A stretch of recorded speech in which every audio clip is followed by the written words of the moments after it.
જય માતાજી, હર મહાદેવ મિત્રો. મારા જીવનના એક નવા પડાવની શરૂઆત કરી રહી છું ત્યારે જેટલા પણ લોકોએ મને શુભેચ્છાઓ આપી, મને પ્રેમ અને આશીર્વાદ આપ્યો હોય દરેકનો હું દિલથી આભાર માનું છું. રહી વાત કે મારા સગપણને લઈને છેલ્લા ઘણા સમયથી મીડિયામાં અનેક તર્ક વિતર્ક, અનેક ચર્ચાઓ ચાલી રહી છે, જેને લઈને હું અત્યાર સુધી મૌન હતી, કારણ કે વાત મારા સુધી સીમિત હતી. પણ વાત જ્યારે હવે મારા પરિવાર પર છે, મારા પિતા પર છે, ત્યારે એક દીકરી તરીકે હવે મારાથી સહન નથી થતું અને મને લાગ્યું કે હવે આજે મારે બોલવું પડશે. એક બ્રહ્મકન્યા હોવાનું, એક બ્રહ્મ દીકરી હોવાનું મને એટલું ગૌરવ છે કે જેને હું કદાચ શબ્દોમાં નહીં વર્ણવી શકું. અને હું અહીંયા સુધી પહોંચી છું એના માટે શિક્ષિત અને સમજણી જે બ્રહ્મશક્તિઓ છે, બ્રહ્મ સમાજના લોકો છે, એમનો ખૂબ ખૂબ ફાળો રહ્યો છે મારી આ જર્નીમાં. અને હું તો નસીબદાર છું કે મને 18 વર્ણના લોકોનો પ્રેમ અને સપોર્ટ મળ્યો છે અહીંયા સુધી પહોંચવામાં. મારો પરિવાર તો છે જ, મારી ઢાલની જેમ મારા પિતા છે મને સપોર્ટ કરવામાં, પણ આપ સૌનો પણ ખૂબ ફાળો છે.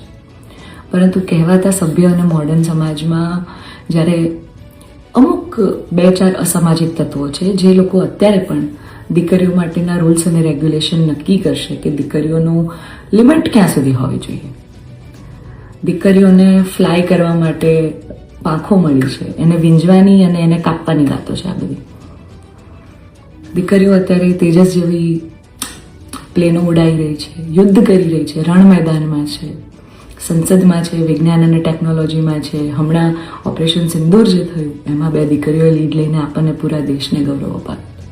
ત્યારે શું 2-4 આવા અસામાજિક તત્વો નક્કી કરશે કે એક દીકરીનો લાઈફ પાર્ટનર ચૂઝ કરવાનો શું એને હક નથી?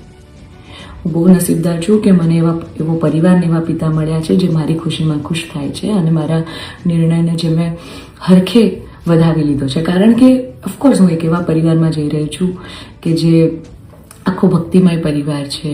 બહુ જ પરિવારના લોકો અને મારો પાર્ટનર મને એટલો પ્રેમ કરે છે કે જેમને હું જે છું, જેવી છું, જે પણ છું, મને ખૂબ આદરથી, સત્કારથી એ લોકોએ સ્વીકારી છે.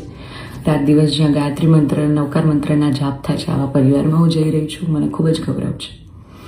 એટલે હું તમામ બ્રહ્મશક્તિઓ, સમજણી અને શિક્ષિત જે લોકો છે, બાકીના લોકોના મગજમાં નહીં ઉતરે કદાચ આ વાત, પણ જે લોકો શિક્ષિત છે, સમજુ છે, એ લોકોને હું નમ્ર વિનંતી કરું છું કે આવા 2-4 જે અસામાજિક તત્વો છે ને, કે જે દીકરીઓની પાંખોને કાપવાની વાતો કરી રહ્યા છે, પ્લીઝ એને સમાજમાંથી દૂર કરો, નકર આપણો સમાજ ક્યાંયનો નહીં રહે. તમે દીકરીઓનું સારું જ કરવા માંગતા હોય ને તો દીકરીઓના શિક્ષણ માટે વાત કરો. નાની નાની દીકરીઓ પર જે બળાત્કાર થઈ રહ્યા છે એના માટે વાત કરો. દીકરીઓની પ્રતિભાને આગળ લાવવાની વાત કરો. ચલો, આ બધી પ્રતિભાને બધું તો મોડર્ન વસ્તુ થઈ ગઈ.